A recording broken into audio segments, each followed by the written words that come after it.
and welcome back to the channel. Thank you guys so much for clicking on this video. Thank you guys so much for being here. You guys, we are already in week 9. Yes, y'all, we are in week 9 in the Bible in 52 weeks by Dr. Kimberly D. Moore. The title to week 9 is Delay is Not a Denial. And I'm already loving the title, so let's go ahead and start reading and see what Dr. Kimberly D. Moore wants us to get from this week, y'all.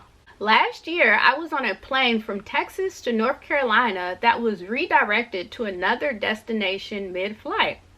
We landed in South Carolina and sat in the middle of the tarmac for what seemed like hours.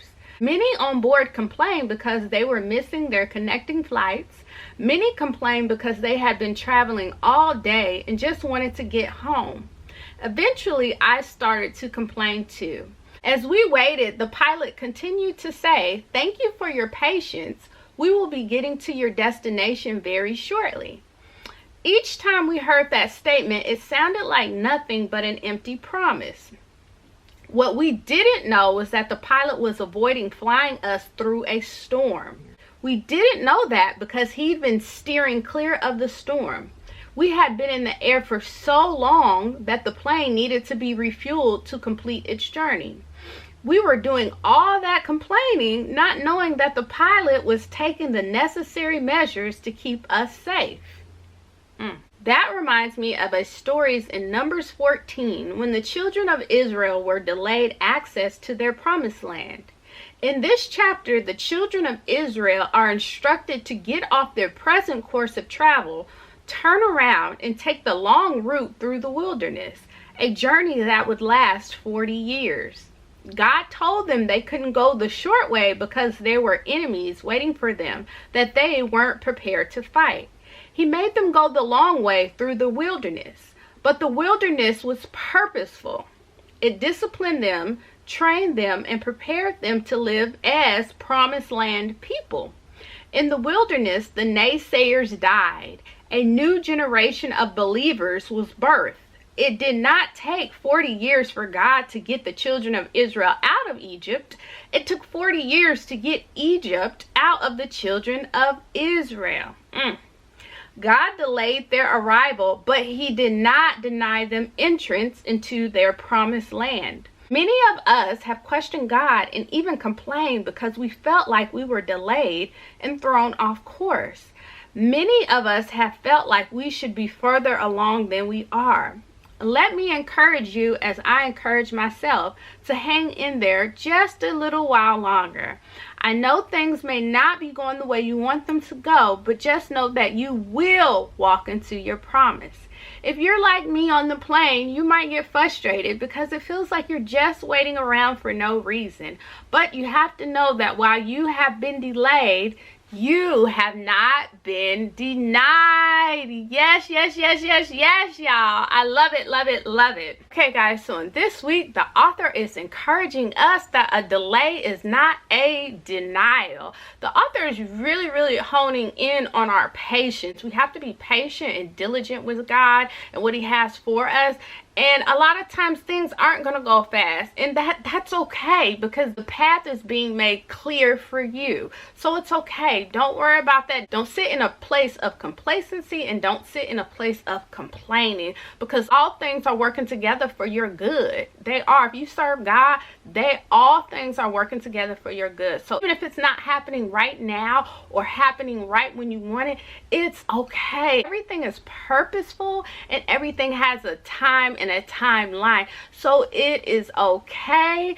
Just sit back, enjoy the ride, and there's always a reason. If something doesn't happen or something is delayed, trust me, it's all a part of the process. You have to trust the process. You have to fully trust God and know that at the end you're gonna get to where you need to get to, right? Mentally, physically, emotionally, spiritually.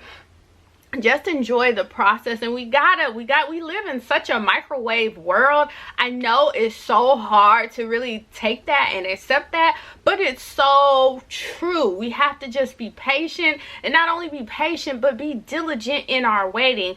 That means not complaining. That means not giving up hope. That means keeping your faith in these situations, because there are some situations that may just be there to test your faith.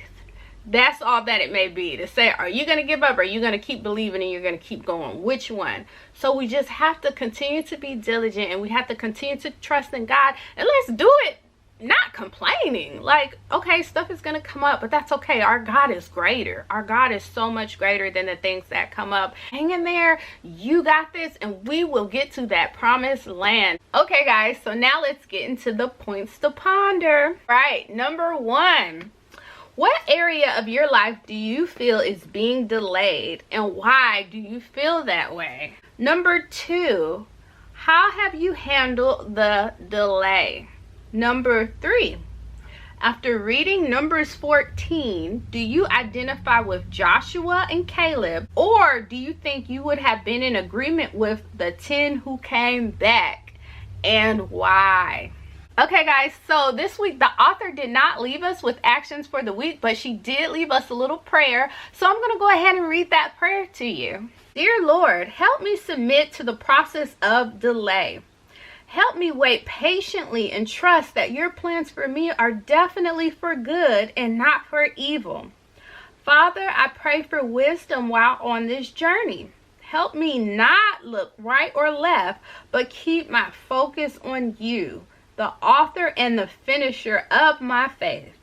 Amen. That is such a good prayer. It's just so simple. Just asking God to help me keep my faith in you. Help me keep my eyes on you. Help me to keep my heart on you through this journey. Father God, I understand that a delay is not a denial. And all that you promised me, it is coming. It is coming. It is coming. God does not lie.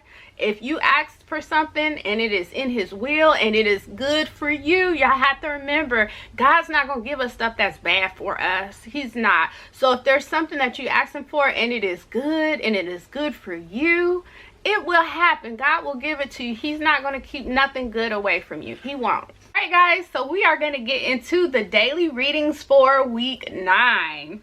All right, day 1, Numbers 14 through 16. Day 2, Numbers 17 through 19. Day 3, Numbers 20 through 22. Day 4, Proverbs 8 through 11. Day 5, Numbers 23 through 26. Day 6, Proverbs 12 through 14. And day 7, catch up on any readings you've missed, you guys. As always, I will have all the scriptures in the description box below. I hope that you guys are doing well and being blessed, and enjoy the rest of your Friday night, you guys. I hope that you're keeping up with the readings. I hope that you have an amazing weekend, guys. And as always, guys, I will see you guys in my next video. Y'all be blessed. Bye.